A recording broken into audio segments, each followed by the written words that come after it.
नमस्कार दोस्तों, स्वागत है आप सभी का मेरे इस YouTube चैनल एडवेंचर पर। आज का मेरा ये वीडियो क्लास 11th मैथ्स के चैप्टर 1 सेट्स का पार्ट 1 होगा। In this video we will focus on the basic introduction of this chapter. We will discuss here the question like what is set, what are there types and how can we represent sets in its various forms. हम sets के इसके अलग अलग forms में इसे कैसे represent कर पाएंगे। तो without any further ado let's get start the video. Here we define first what is set. Set होता क्या है? तो set is a well defined collection of object. Set हमारा वेरियस ऑब्जेक्ट्स का एक वेल डिफाइंड कलेक्शन होता है। यहाँ वेल डिफाइंड कलेक्शन का मीनिंग ये है कि वो एक स्पेसिफिक रूल को, एक पर्टिकुलर रूल को फॉलो करेंगे। ऐसे नंबर्स का कलेक्शन जो एक स्पेसिफिक या पर्टिकुलर रूल को फॉलो करते हैं। For example a collection of natural number, इसमें जो भी नंबर्स आएंगे वो काउंटिंग नंबर्स होंगे। अ कलेक्शन ऑफ प्राइम नंबर्स, जब हम कलेक्शन ऑफ प्राइम नंबर की बात करते हैं तो वो सारे नंबर आते हैं जो सिर्फ 1 और खुद से डिविजिबल होते हैं। The numbers which are divisible by 1 and itself are known as prime number. Again a collection of composite number, the numbers which are not prime are known as composite number. A collection of vowels, AEIOU का एक सेट, एक कलेक्शन। A collection of odd numbers, वे सारे number जो 2 से divisible नहीं होते। तो ये यहाँ हमने एग्जाम्पल में देखा, ये वे सारे कलेक्शन है जो एक स्पेसिफिक या पर्टिकुलर रूल को फॉलो करते हैं। सबका अपना एक सिस्टमैटिक डेफिनेशन होता है और वो उससे बाहर नहीं होते हैं। तो ये हमारा सेट का इंट्रोडक्शन था। अब आगे बढ़ते हैं कि सेट को हम रिप्रेजेंट कैसे करेंगे। तो set can be represented by capital alphabet. Set को हम हमेशा कैपिटल अल्फ़ाबेट से रिप्रेजेंट कर सकते हैं। जैसे कि आप एग्जांपल में देख पा रहे हैं, यहाँ हमने एक सेट है जिसके मेंबर्स है 2, 4, 6, 8 और 10। इसे हमने कैपिटल अल्फ़ाबेट से डिनोट किया है। कभी भी हम सेट को डिनोट करने के लिए स्मॉल अल्फ़ाबेट्स की हेल्प नहीं लेंगे। नेक्स्ट, इनके जो भी कंपोनेंट्स होते हैं उसे हम हमेशा कर्ली ब्रैकेट के अंदर ही लिखते हैं।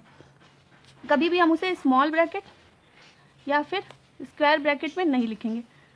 कभी भी हम इन दोनों ब्रैकेट्स का इस्तेमाल नहीं करते हैं सेट के मेंबर को रिप्रेजेंट करने के लिए।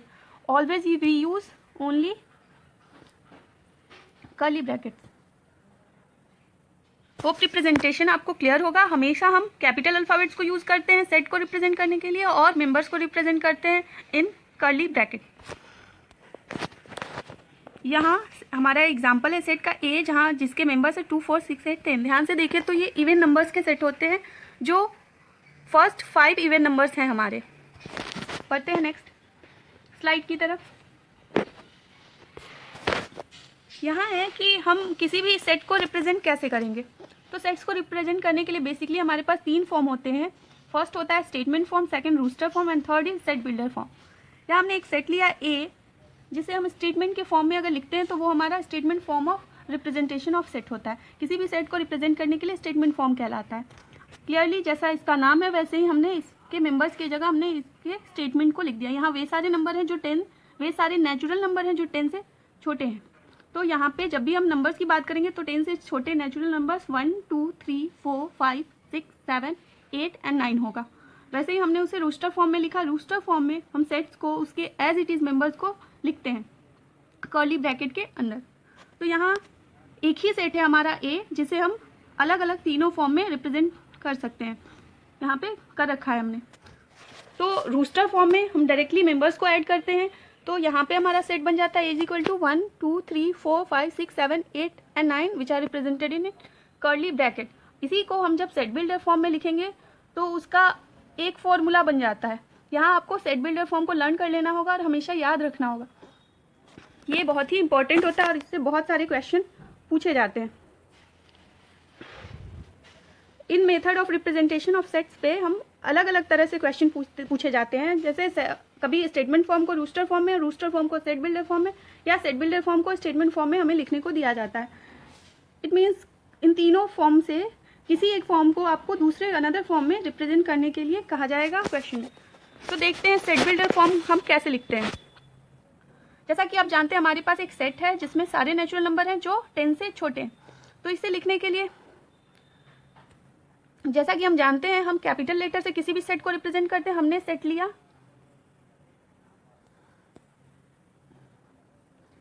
ए।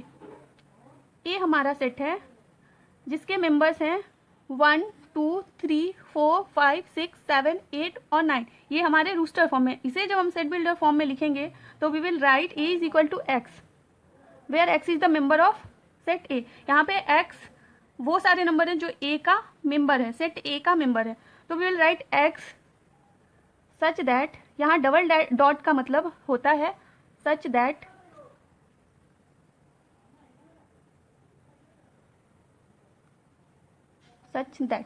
डबल ए का मतलब सच that.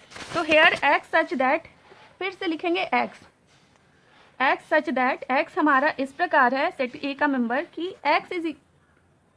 X belongs to, this is the symbol of belongs to, X such that X belongs to N. ये कंप्लीट सिंबलाइज फॉर्म होता है। यहाँ हमने लिखा X such that X is the member of A, वो इस प्रकार है कि X belongs to natural numbers, we will use N for natural numbers. And यहाँ पे हमने सारे नेचुरल नंबर्स तो लिखे नहीं, यहाँ पे हमारे पास कुछ ही नेचुरल नंबर हैं और वो क्या है, वो सारे 10 से छोटे हैं। तो हम लिख सकते हैं X such that X belongs to N and X is less than और इक्वल टू 9, या तो हमारा एक्स 9 है या 9 से छोटा है। यहाँ हमने लिखा एक्स या तो 9 है या 9 से छोटा है। इसे हम X is less than equal to 9 लिख सकते हैं या फिर एक्स लेस देन 10 भी लिख सकते हैं। दैट मीन्स वो सारे नंबर जो 10 से छोटे हैं, यहाँ हमने 10 को काउंट नहीं किया। लेस देन 10 का मतलब होता है वो नंबर जो 10 से छोटे हैं, मतलब 1 से लेकर 9 तक वाले नंबर। तो इस तरह से हम किसी भी सेट को सेट बिल्डर फॉर्म में रिप्रेजेंट कर सकते हैं।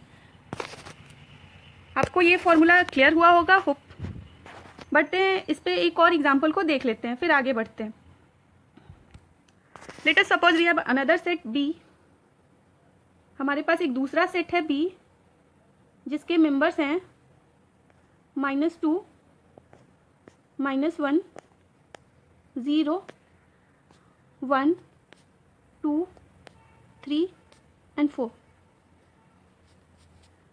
दोस्तों आप देख पा रहे हैं यहाँ पे हमारे पास बी एक सेट है जिसके मेंबर्स हैं -2, -1, 0, 1, 2, 3 एंड 4। ये सारे नंबर्स इंटीजर्स कहलाते हैं। हम जानते हैं इंटीजर्स पॉजिटिव नंबर होते हैं, निगेटिव नंबर होते हैं और जीरो, इन्हें हम इंटीजर्स कहते हैं। पर यहाँ हमारे पास कुछ ही इंटीजर्स नंबर हैं जो -2 से लेकर 4 तक आते हैं। तो इसे जब हम सेट बिल्डर फॉर्म में लिखेंगे तो ये कुछ इस तरह से होगा। b is equal to x such that x belongs to z। z से हम इंटीजर को डिनोट करते हैं।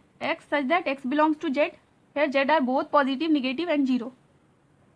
here z is negative integer, positive integer and zero. जो इंटीजर होता है वो हमेशा पॉजिटिव, निगेटिव और जीरो के कॉम्बिनेशन से बनता है। तो will write b is equal to X such that x belongs to z,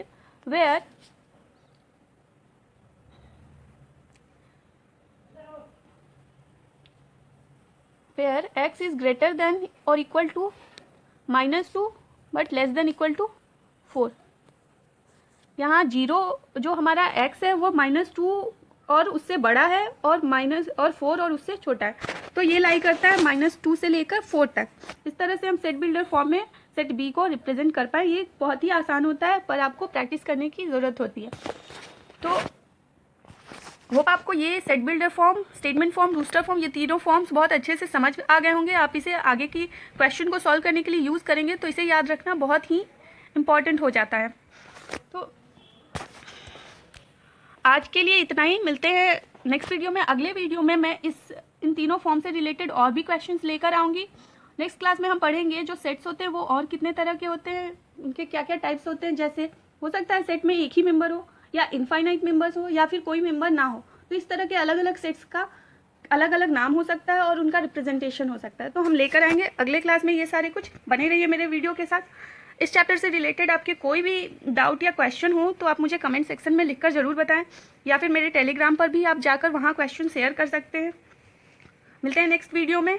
further updates के लिए बने रहिए मेरे इस चैनल पर। And guys do subscribe and hit the bell icon. Thank you.